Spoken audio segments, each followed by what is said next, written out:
내용은 전체적으로 다 하겠습니다. 창세기 27장 1절로 30절까지만 읽겠습니다. 같이 하나님의 말씀을 받겠습니다.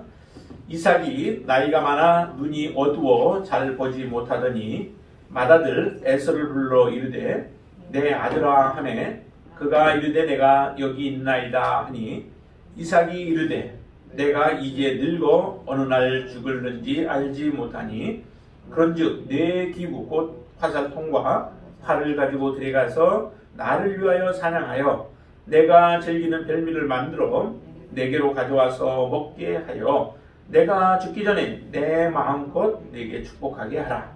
이삭이 그의 아들 에서에게 말할 때에 리브가가 들었더니 에서가 사냥하여 오려고 들로 나가매 리브가가 그의 아들 야곱에게 말하여 이르되 내 아버지가 내 형 에서에게 말씀하시는 것을 내가 들으니 이르시기를 나를 위하여 사냥하여 가져다가 별미를 만들어 내가 먹게 하여 죽기 전에 여호와 앞에서 내게 축복하게 하라 하셨으니 그런즉 내 아들아 내 말을 따라 내가 네게 명하는 대로 염소 떼에 가서 거기서 좋은 염소 새끼 2마리를 내게로 가져오면 내가 그것으로 내 아버지를 위하여 그가 즐기시는 별미를 만들리니 내가 그것을 내 아버지께 가져다 드려서 그가 죽기 전에 내게 축복하기 위하여 잡수시게 하라.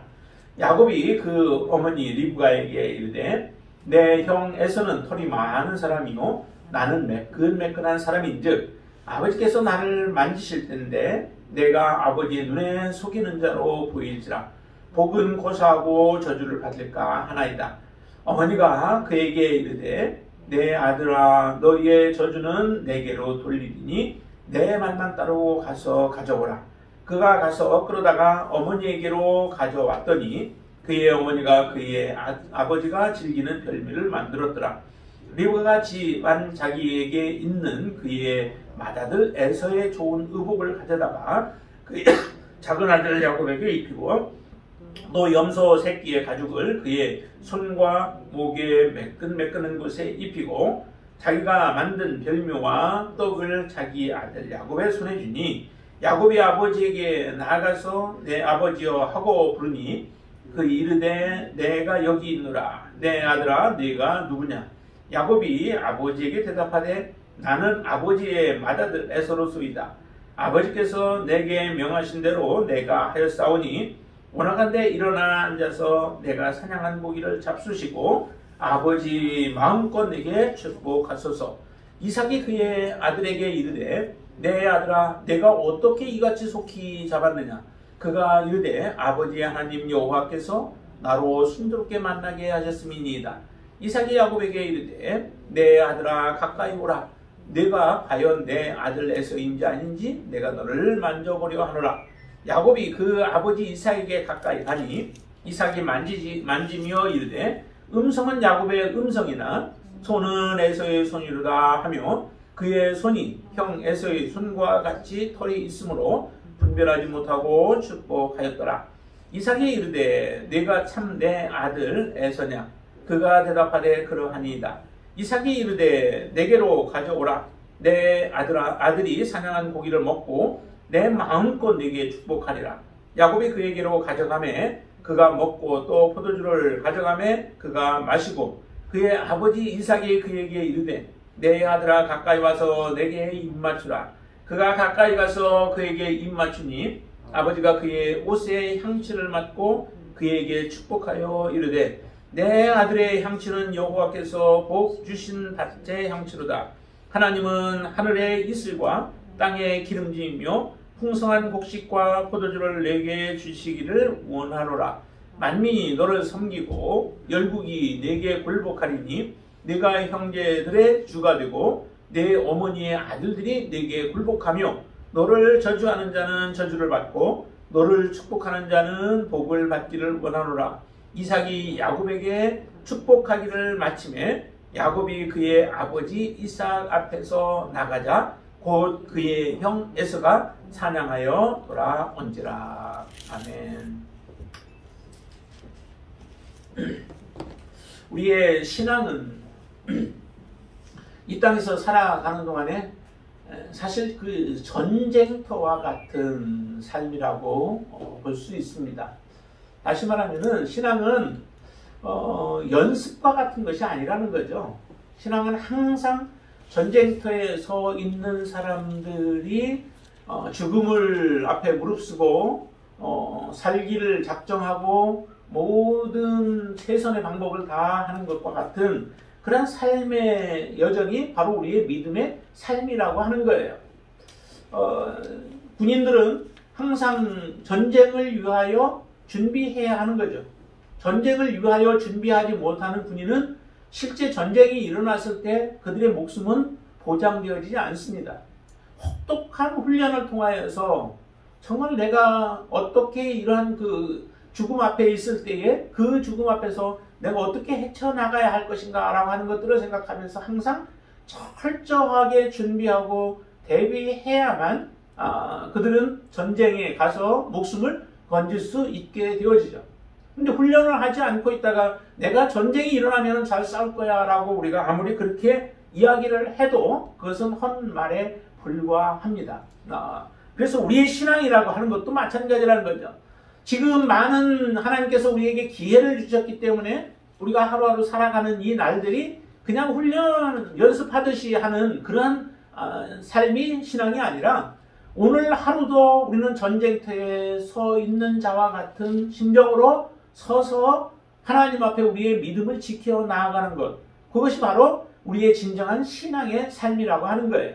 연습과 같은 생각으로 살아가게 되어지면 우리의 신앙은 항상 무너지게 되어 있습니다.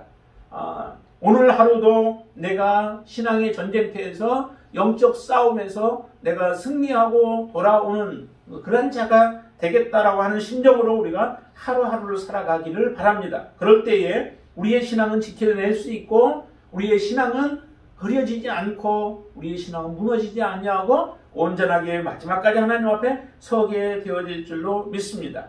오늘 본문에 보면은 이삭이 이제 아들 가운데 야곱에게 축복하는 내용이죠. 그런데 그 과정 속에서 여러 가지 참 그 재미있는 모습들이 많이 등장을 합니다. 특별히 오늘 1절에 보면은 이렇게 얘기를 하죠. 이삭이 나이가 많아 눈이 어두워 잘 보지 못했다라고 하는 그런 표현을 해요. 이삭의 그 삶의 모습은 좀 순탄한 삶이었잖아요.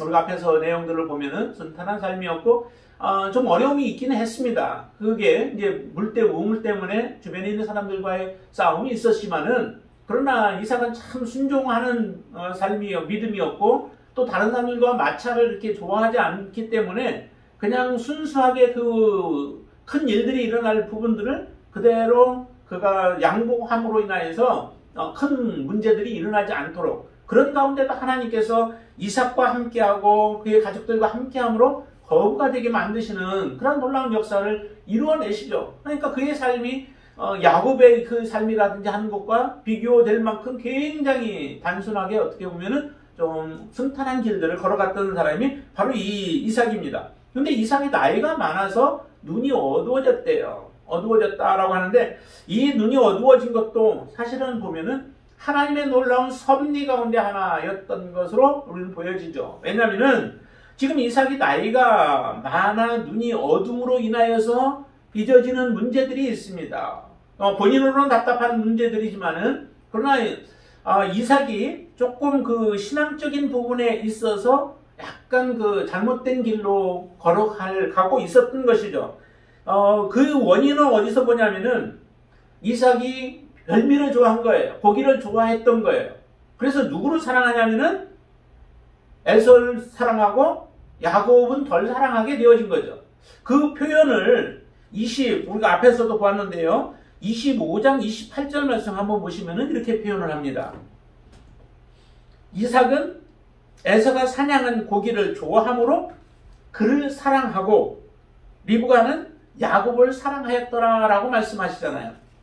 이삭은 고기를 좋아한 거예요. 특히 사냥한 고기를 좋아하고 그로 인하여서 고기를 잡아오는 에서를 굉장히 사랑했던 거예요. 남성다움이에요. 그런 그 에서를 이삭은 사랑했고 반면에 그 리브가는 야곱을 사랑하는데 야곱의 사랑하는 이유는 얘기를 하지 않습니다. 그렇지만은 그렇지 않았더라면은 리브가는 야곱을 사랑하는 이유를 좀 얘기해 줬으면 좋은데 얘기하지 않아요. 근데 우리가 추론해 본다면은 리브가가 야곱을 사랑한 이유가 어디에 있을까? 그것은 하나님께서 이미 리브가나 또 이삭에게 말씀하셨던 내용이 있죠. 그가 바로 작은 자이지만은 큰 자가 그에게 복종하게 되어질 거고 그가 주가 되어진다라고 하는 그러한 말씀, 언약의 말씀이죠. 23절에 그런 말씀을 해주셨잖아요. 5장 23절에 우리가 보았듯이 여호와께서 그에게 이르시되 두 국민이 네 태중에 있구나 두 민족이 네 복중에서부터 나누이리라. 이 족속이 저 족속보다 강하였고 큰 자가 어린 자를 섬기리라 라고 하시는 하나님의 언약이 있습니다. 하나님이 약속하신 것이죠. 하나님은 분명히 이 야곱을 사랑하신다라고 하는 거예요. 그리고 야곱에게 하나님께서 장자권을 주시고 그 에서는 그를 섬기게 되어질 것이다 라고 하는 하나님의 말씀이 있기 때문에 그 말씀에 근거하여 야곱을 사랑하는 거죠. 그러다 보니까 이 리브가는 항상 야곱의 편이었고 이삭은 에서의 편이었는데 하나님께서 이 이삭의 눈을 어둡게 만들므로 인하여 결과적으로 만약에 이삭의 눈이 밝고 모든 기능들이 뚜렷하게 정확했더라면은 지금 비록 야곱이 에서의 장자권을 팥죽을 주고 샀지만은 그 장자권이 야곱에게 돌아가기가 쉽지 않았을 거예요. 오늘도 보세요. 이 이삭이 어떻게 말하는지를 보세요. 이삭이 이제 나중에 조용히 에서를 부르죠. 자, 한번 보시죠. 3절과 4절 한번 같이 읽어볼까요? 그런즉 내 기구 곧 화살통과 활을 가지고 들에 가서 나를 위하여 사냥하여 27장입니다. 4절 내가 즐기는 별미를 만들어 내게로 가져와서 먹게 하여 내가 죽기 전에 내 마음껏 내게 축복하게 하라라고 얘기를 합니다. 이삭이 몰랐을까요? 야곱이 하나님께서 말씀하셔서 야곱이 큰 자가 되어지고 에서가 섬기게 되어질 것에 대해서 몰랐을까요? 이 이삭이 하나님 앞에 기도하였습니다. 기도해서 얻은 자식들이 지금 에서와 야곱이에요. 하나님이 주셨고 그거를 지금 리브가에게 얘기했다 할지라도 거기에 보니까 24절에 보면은 이삭이 거기서부터 저기입니다. 제가 착각했네요. 이삭이 임신하지 못했을 때 낳게 한 것이 25장 21절에 보면 이렇게 얘기해요. 이삭의 그의 아내가 임신하지 못함으로 그를 위하여 여호와께 간구하매 여호와께서 그의 간구를 들으셨다. 이삭의 간구를 들으시고 그의 아내 리브가가 임신하게 되어진 거죠. 그리고 임신하게 된 상태에서 그 아들들이 그의 태 속에서 싸울 때에 하나님이 말씀하신 이 내용을 이삭이 모르겠냐는 거죠. 이삭도 다 안다는 거예요. 야곱이 하나님의 축복을 받을 것에 대해서 알지만은 실제적으로 이삭의 눈이 가리워지고 그의 마음이 둔해진 이유가 어디에 있느냐면은 별미 때문에 그런 거죠. 에서가 사냥해 오는 별미 그것이 너무 탐이 나고 또 그것에 빠져 있음으로 인하여서 결국 하나님의 그 언약 그것을 잃어버리고 있는 것이 지금 이삭의 모습이에요. 그렇기 때문에 이삭이 에서를 불러서 살짝 그에게 말하고 있는 거잖아요. 내가 너에게 하나님의 그 축복을, 하나님이 주시겠다고 하는 축복을 너에게 내가 축복하겠다라고 지금 말하고 있는 겁니다. 이삭이 온전한 정신으로 만약에 이렇게 했더라면은 그게 어렵잖아요. 하나님의 약속이 다른 쪽으로 흘러갈 가능성이 있게 되어지는 상태인데 하나님이 이삭의 나이가 많아 눈이 어둡게 만들고 그의 귀도 조금 둔하게 만들고 그의 코 맞는 그 촉각도 더디게 둔하게 만들고 그의 촉각조차도 그래서 에서가 복을 받아야 할 것들을 야곱에게 줄 때에 이렇게 얘기를 하죠. 많은 것을 꾸몄어요. 꾸며놨는데 그 꾸민 것들을 제대로 분별하지 못하게 돼요. 이게 바로 이삭이 둔하여진 결과이죠. 이게 하나님의 놀라운 은혜라고 하는 겁니다. 하나님의 섭리라고 하는 거예요. 이처럼 하나님께서 섭리하시는 놀라운 일들을 통하여서 하나님의 언약은 그대로 이루어지죠. 근데 그 하나님의 섭리가 여기에서 그치지 않습니다. 하나님의 섭리를 한번 더 보세요. 자, 5절 한번 보실까요? 5절 말씀 보세요. 같이 한번 읽습니다. 이삭이 그의 아들 에서에게 말할 때에 리브가가 들었더니 에서가 사냥하여 오려고 들로 나가매라고 얘기를 하죠. 이 지금 살짝 불러서 이야기를 하는데도 이것을 누가 들어요? 리브가가 듣게 되어지는 거예요. 만약에 여기서 리브가가 이삭이 말하는 소리를 듣지 못했더라면, 에서에게 축복하겠다고 하는 이야기를 듣지 못했더라면 어떤 결과가 빚어졌을까요? 에서가 가서 사냥하여 들고 와서 고기를 만들어 맛있게 만들어 가지고 별미를 가져다 주면 아버지가 축복하고 그것으로 끝나버릴 거예요. 아버지를 통하여 이미 축복하면 그 축복은 그대로 흘러가는 거예요. 그렇기 때문에 지금 이 리브가가 이삭의 아들 에서에게 말하는 것을 듣는 것이 놀라운 하나님의 섭리라고 하는 거죠. 하나님, 우리는 우연과 같이 보여지지만은 이게 바로 하나님의 섭리라고 하는 겁니다. 또 거기에서 그치지 않아요. 하나님의 섭리는 또 있죠. 자, 41절 말씀 한번 보세요. 41절 말씀 보세요. 같이 한번 읽습니다. 그의 아버지가 야곱에게 축복한 그 축복으로 말미암아 에서가 야곱을 미워하여 심중에 이르기를 아버지를 곡할 때가 가까웠은즉 내가 내 아우 야곱을 죽이리라 하였더니 라고 얘기를 하죠. 네, 그 아버지의 축복을 다 빼앗아갔어요. 누가? 야곱이 빼앗아갔습니다. 형의 입장에서는 얼마나 미웠겠어요. 더군다나 형은 들사람이고 힘이 있고 언제든지 기회를 봐서 야곱을 죽일 수 있어요. 그런데 그 에서의 속마음이 누구에게 들켜져요? 42절 보세요. 맏아들 에서의 이 말이 리브가에게 들림에 이에 사람을 보내어 각 작은 아들 야곱을 불러 그에게 이르되 내 형 에서가 너를 죽여 그 함을 필요한다 라고 하는 말을 해요. 어떻게 에서의 속마음이 리브가에게 들리겠어요? 이거는 하나님의 역사 아니고는 하나님의 섭리가 아니고는 할 수 없어요. 여러분들 옆에 있는 사람 속마음 들리세요? 조금 민감한 사람은 혹시 읽을 수 있는지는 모르겠지만은 잘 안 읽게 돼요. 같이 사는 부부도 쉽지 않죠, 읽기가. 그런데 지금 아들 에서가 하는 말, 그 심중에 이르렀다고 얘기하죠. 심중에 이르렀는데 그 말이 리브가에게 들려진 겁니다. 리브가가 알게 된 거예요. 그러니까 아들을 그냥 두면은 어느 날 이 아들 야곱이 죽게 생긴 거예요.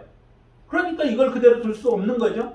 그래서 이에 그 리브가가 지혜를 짜게 되어지죠. 참 리브가가 지혜로운 여인 것을 우리가 여러 가지로 좀 알 수 있어요. 오늘 본문 가운데서도 보면은 이삭이 에서에게 한 말을 듣고 나서 리브가가 행하는 행동을 보세요. 정말 얼마나 지혜로운지. 그 아들을 불러놓고 내 말대로 하라라고 말씀을 하시죠. 자, 그런데 이 리브가가 야곱에게 제안하는 그 내용이 굉장히 위험스러운 제안이에요. 어떤 내용인지 한번 보세요. 자, 별미를 만들다가 갖다 주는데, 자, 10절 말씀 같이 보시죠. 10절. 내가 그것을 내 아버지께 가져다 드려서 그가 죽기 전에 내게 축복하기 위하여 잡수시게 하라라고 에서가 해야 할 일을 야곱에게 지금 시키는 겁니다. 근데 그 야곱에게 시키는데 야곱이 누구의 이름으로 들어가냐면 에서의 이름으로 들어가라라는 거죠. 그러니까 야곱이 그 상황을 딱 듣고 나서 이렇게 얘기를 하죠. 11절. 야곱이 그 어머니 리브가에게 이르되 내 형 에서는 털이 많은 사람이요 나는 매끈매끈한 사람입니다. 사람 자체가 틀리다는 거죠. 그렇죠? 또 거기다가 들통날 만한 게 뭐예요?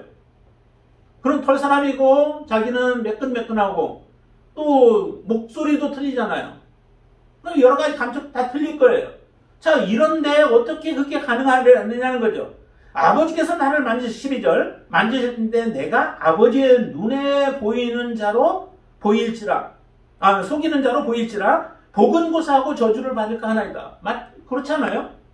정말로 복을 받으러 들어갔는데 아버지가 이것을 깨닫게 되어지면 아들 나를 속이려고 하느냐라고 해서 저주하지 않겠어요. 이게 지금 야곱이 정말 이 상황 속에서 자기가 느끼는 그런 감정이에요. 저주를 받고 나오게 생겼다는 거죠. 그런데 이때 그 어머니가 이렇게 얘기를 합니다. 13절. 어머니가 그에게 이르되 내 아들아 너의 저주는 내게로 돌리리니 내 말만 따르고 가서 가져오라 라고 얘기를 합니다. 너를 저주하게 된다면 그 저주는 내게 돌리라는 거예요. 이렇게 아들 야곱을 적극적으로 밀어주죠. 그러면서 이 말만 한 것이 아니라 그 다음에 어떻게 해야 하는가라고 하는 것들을 하나하나 구체적으로 그 어머니 리브가가 짧은 시간이죠. 아들은 이미 예서는 벌써 사냥하러 나갔어요. 들러 나갔어요. 언제 바로 잡아올지 뭐 순적하게 만나면 빨리 잡아오겠지만은 그렇지 않아도 시간이 별로 없죠. 또 양을 잡는다 해도 양을 잡아서 요리를 해야 하고 그리고 아들에게 그 분장을 해야 되죠. 이 모든 시간들이 굉장히 촉박한 시간들이에요. 그런데 리브가는 이 모든 것들을 다 해내는 거죠.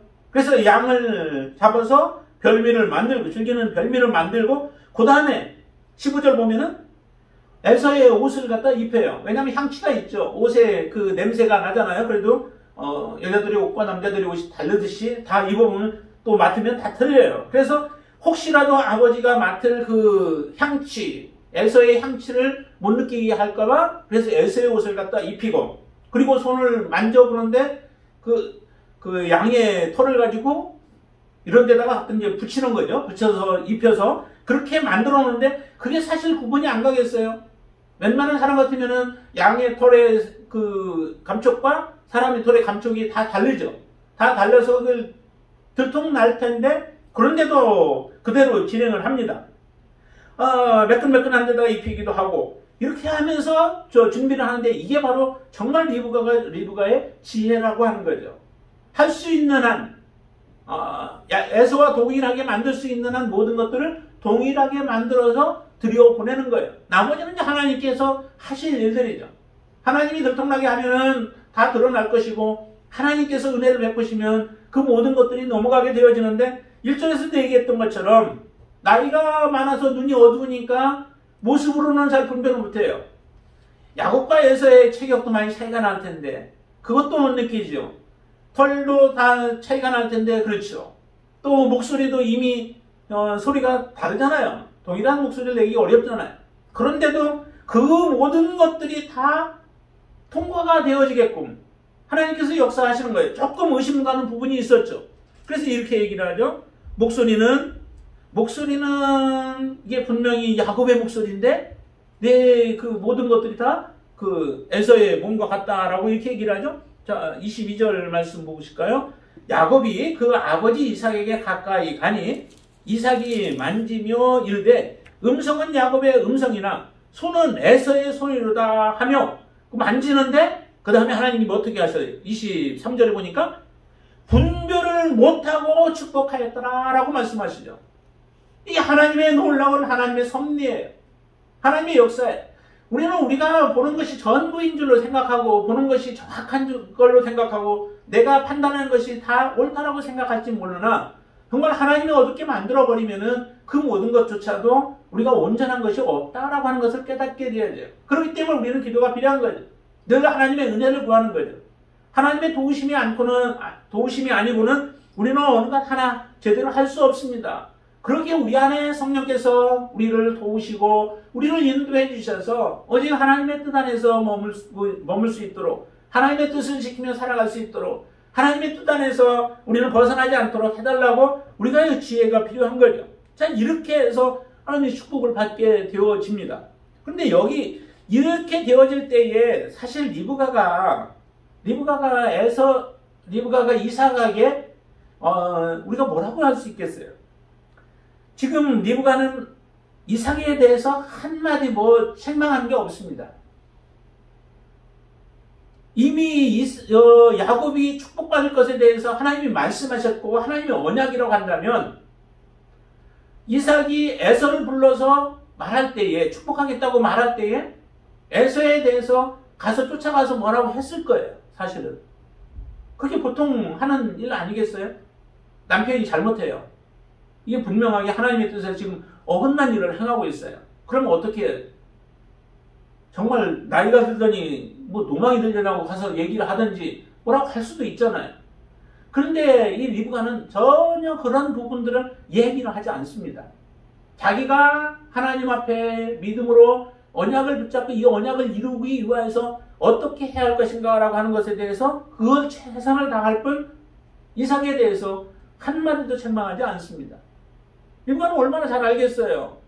하나님의 그 언약을 정말 마음에 깊이 새겨두고 살아오면서 봤을 텐데 지금 이삭이 하고 있는 일들을 보면은 이건 지금 잘못된 길로 인간적인 인간 중심의 사고로 지금 살고 있는 것처럼 보여지는 것이 얼마나 많아요. 그러나 그 부분들에 대해서도 리브가는 책망하지 않는다는 거죠. 그런데 참 이삭의 그 인간 중심적인 그런 삶을 살았던 것에 비해서 또 이삭의 한 가지 좀 좋은 게 한 면이 있습니다. 그것은 어디로 보시냐면 33절 말씀 한번 보세요.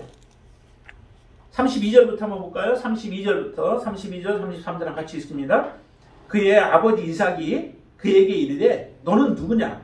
그가 대답하되 나는 아버지의 아들 곧 아버지의 맏아들 에서로소이다 라고 얘기를 하죠. 그때 33절 이삭이 심히 크게 떨며 이르되 그러면 사냥 고기를 내게 가져온 자가 누구냐? 내가 오기 전에 내가 다 먹고 그를 위하여 축복하였은즉 그가 반드시 복을 받을 것이니라 라고 얘기를 해요. 이 말씀을 여러분들 보세요. 이삭이 굉장히 심히 크게 떨었다라고 얘기를 해요. 왜 그가 심히 크게 떨었을까요? 아, 저놈이 나를 속였어? 그래서 울분 때문에 그랬을까요? 비록 이삭이 나이가 들어서 또 별미 때문에 그의 마음이 한쪽으로 쏠려서 하나님의 뜻을 잠시 잃어버리고 있었을지라도 지금 이렇게 되어진 상황을 딱 보니까 지금 이게 하나님이 하신 일을 그는 깨닫게 되어진 거예요. 자기는 에서를 축복한다고 했는데 그 축복이 다 야곱에게로 가버린 거예요. 그러니 하나님 앞에 정말 두렵고 떨릴 수밖에 없는 거죠. 자기가 잠시 동안 모르고 있었던 것들, 잘못된 생각을 하고 있었던 것들이 하나님 앞에서 깨닫게 되어지니까 그게 심히 크게 떨리는 거죠. 만약에 그게 아니었더라면은 이삭이 지금 야곱을 저주했어야 돼요. 그놈이 나를 속였어? 안 돼. 그놈은 저주를 받아야 돼. 라고 하면서 야곱을 저주하지 않겠어요. 그런데 이 이삭은 바르게 돌아오죠. 그가 반드시 복을 받을 것이니라 라고 얘기를 해요. 야곱이 반드시 복을 받을 것이래요. 속여서 뺏었는데도. 그런데도 하나님의 뜻이 어디 있는가를 그제서 이제 깨닫게 되어진 거죠. 우리가 실수로 잘못 갈 수도 있어요. 우리의 마음이, 우리의 눈이 어디에 관심을 두느냐에 따라서 우리가 흐려지는 거죠. 언약에 대해서 흐려지기도 하고 하나님의 약속들에 대해서 흐려지기도 하고 하나님의 나라에 대해서 예수 그리스도에 대해서 흐려질 가능성들이 있어요. 그러나 중요한 것은 그때에 하나님의 음성이 들려올 때에 하나님이 우리로 하여금 책망할 때에 깨닫게 할 때, 지금 여기서의 책망은 그가 속임을 받은 거죠. 그럴 때 우리가 하나님 앞에 무릎을 꿇는 게 중요한 거예요. 사울이 하나님 앞에 하나님이 그를 버리게 되어진 것도 처음에 한번 실수할 때가 있었죠. 그래서 기다리라고 했는데 기다리지 못하고 그냥 사람들이 다 떠나가고 적군은 너무도 강하게 보이고 그러니까 두려우니까 빨리 하나님을 이용해서라도 정말 이 어려움들을 이겨야 되겠다라고 해서 사람들을 긁어 모으고 또 그들의 마음을 안심시키기 위해서 제사를 드려버리는 일이 일어났던 거죠. 그때 하나님의 책망이 있는데 그가 회개하지 않습니다. 변명만 돼요. 그 다음에 또 한 번 또 하나님께서 아각과 그 사람들을 다 죽이라고 하나님이 말씀하시는데도 아각의 후손들 죽이라고 하는데도 그는 좋은 것들을 다 남겨놓아요. 그러고 나서 이 소리가 도대체 무슨 소리냐라고 사무엘이 말하자 오히려 거기서 또 변명하기 시작을 하죠. 하나님 앞에 무릎을 꿇지 않아요. 두려워하지 않아요. 여러분들에게 여러분들의 삶의 모습 가운데서 잘못된 부분들이 혹시라도 지적이 되어진다면 그때 하나님 앞에 돌아설 수 있다면은 우리는 하나님의 용서를 받을 수 있게 돼야 돼요. 왜냐하면 그건 내가 모르고 그와 같은 일들을 저지르기 때문에 그렇죠.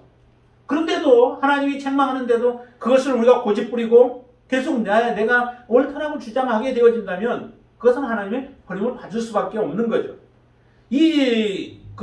이삭은 이처럼 인간 중심적인 삶을 살아가면서도 축복에 대해서도 그렇게 생각을 하고 자기 멋대로 에서에게 축복하려고 했다가도 하나님이 하시는 일을 보면서 그는 다시 하나님 중심으로 돌아서는 그런 믿음의 사람이었던 것을 우리가 보게 돼요. 이 모습을 통하여 우리에게도 참 깨달음을 주죠. 하나님께서 또 정말 놀라웠게 섭리하신 것 중에 하나가 또 보면은 아까 우리 30절까지 가는 30절에 보면 이렇게 얘기를 하죠. 이삭이 야곱에게 축복하기를 마침에 야곱이 그의 아버지 이삭 앞에서 나가자 곧 그의 형 에서가 사냥하여 돌아왔다라고 얘기를 합니다. 축복하고 나가자 그제서 이제 하나님께서 짐승을 잡아서 돌아오게 하신 거죠. 이게 우리가 어떻게 할 수 있겠어요? 우리의 힘으로 어떻게 할 수 있겠어요? 우리는 잠시 후도 몰라요. 몇 분 후의 삶도 몰라요. 우리의 앞날을 우리가 알지 못하는데 어떻게 하겠어요? 그러나 하나님은 계획하시고 그 계획하신 일들을 철두철미하게 하나님의 은혜 섭리로 이루어내시죠. 하나님이 이렇게 이루어내시는 하나님에 대한 신뢰, 하나님에 대한 믿음, 이게 바로 우리가 가져야 할 믿음이라는 겁니다. 리브가가 이와 같은 믿음을 가졌죠. 이런 믿음을 가져서 하나님을 섬기는 거예요. 그렇기 때문에 비록 이삭이 에서를 축복하려고 할지라도 리브가는 포기하지 않는 겁니다. 하나님의 뜻은 반드시 이루어질 것이고 그 뜻은 나를 통하여 그리고 야곱에게로 가기를 원했던 거죠. 그러니까 이런 고백을 아까 하잖아요. 복은 구사하고 저주를 받을까 한다라고 할 때에 너의 저주는 내게로 돌리리니 내 말만 따르고 가서 가져오라라고 그렇게 얘기를 합니다. 내가 저주를 받더라도 하나님의 뜻은 이루어져야 돼. 하나님의 말씀대로 그대로 성취되어야 된다라고 하는 것이 리브가의 믿음이에요. 정말 대단한 믿음 아니겠어요? 이런 믿음이 우리에게 필요한 거예요. 내가 저주를 받아서 끊어진다 할지라도 하나님의 뜻이 이루어지기를 원한다는 그러한 마음, 그러한 믿음. 이게 하나님이 기뻐하시는 믿음인 것이죠. 리브가는 그리고 정말 지혜로웠는데요. 또 하나 그 지혜로운 것을 본다면은 46절 한번 보실까요? 46절. 리브가가 이삭에게 이르되 내가 햇사람의 딸들로 말미암아 내 삶이 싫어졌거늘 야곱이 만일 이 땅의 딸들 곧 그들과 같은 햇사람의 딸들 중에서 아내를 맞이하면 내 삶이 내게 무슨 재미가 있으리까? 라고 얘기를 해요. 지금 이게 누구에게 얘기하는 거예요? 이삭에게 지금 리브가가 얘기하는 거죠. 무엇 때문에요? 아들 야곱을 삼촌집 그 집으로 보내는 일 때문에 그런 거예요. 근데 실제 지금 야곱을 보내야 하는 이유는 무엇이에요? 보내야 하는 이유는 야곱이 죽게 생겼습니다. 그래서 야곱을 살리기 위하여서 어떻게 해서 살려야 되겠기에 그래서 이 아들을 삼촌집으로 보내는 그 문제를 지금 이삭과 얘기하는 거죠. 실질적으로 얘기한다면은 지금 에서가 자기 장자권 뺏긴 것 때문에 아들 야곱을 죽이려고 한다고 얘기를 해야 되죠. 그렇기 때문에 이 아들을 보내야 된다라고 하면은 그 사건이 지금 어떻게 느껴져요? 당신이 잘못 축복함으로, 당신이 에서를 축복함으로 인하여서 에서를 축복한다고 했는데 결과적으로 야곱을 축복함으로 인하여 에서가 지금 그 마음이 미워하고 살기가 등등해가지고 이와 같은 일들이 일어났다고 하면서 이삭을 책망해야 되는 거 아니겠어요? 그런데 그 이삭을 책망하는 내용이 하나도 들어가지 않아요. 단지 무슨 마음이냐면 아내를 맞이하기 위해서 글리 보내야 된다라고 지금 얘기를 하는 거죠. 그것은 26장 34절에 보면 이런 말씀도 했어요. 에서가 40세에 헷족속 부에리의 딸 유딕과 헷족속 엘론의 딸 바스맛을 아내로 맞이하였더니 그것이 어떻게 돼요? 그들이 이삭과 리브가의 마음에 근심이 되었다라고 하는 그런 내용이 있어요. 그러니까 에서가 며느리를 얻은 것들이 그들의 마음에 근심이 되었는데 그 문제를 가지고 지금 야곱을 삼촌집으로 보내고자 하는 거예요. 정말로 지혜롭잖아요. 그 앞에 보면은 분명히 이로 인하여서 죽을 것 같아가지고 야곱을 보내면서도 너 몇 날만 좀 같이 있으면은 거기 가 있으면은 형의 마음이 풀리면 내가 너를 사람을 보내가지고 데려오겠다라고 이야기하고서 보내는 거잖아요. 어떻게 일어날지 몰라요. 지금 며칠로 표현하고 있죠. 몇 날 동안 그와 함께 거주하면 된다라고 얘기하면서 보내는데, 그런데 참 리브가 이처럼 지혜롭게 그 모든 일들을 행함으로 인하여서 하나님께서 이 가정에 주신 그 축복의 통로 야곱에게 그대로 축복이 흘러가도록 인도하는 거죠. 그리고 야곱의 생애도 하나님이 주관하시도록 이제 그의 삶을 맡기게 되어집니다. 자, 이와 같은 일들이 일어나고 나서 에서는 어떻게 해요? 에서의 모습을 보세요. 에서는 34절 보니까 이렇게 얘기해요. 에서가 그의 아버지 말을 듣고 소리 질러 슬피 울며 아버지에게 이르되 내 아버지여 내게 축복하소서 내게도 그리하소서라고 얘기해요. 둘 다 누구의 아들이에요? 에서도 야곱도 서자의 아들이 아니라 리브가의 아들이에요.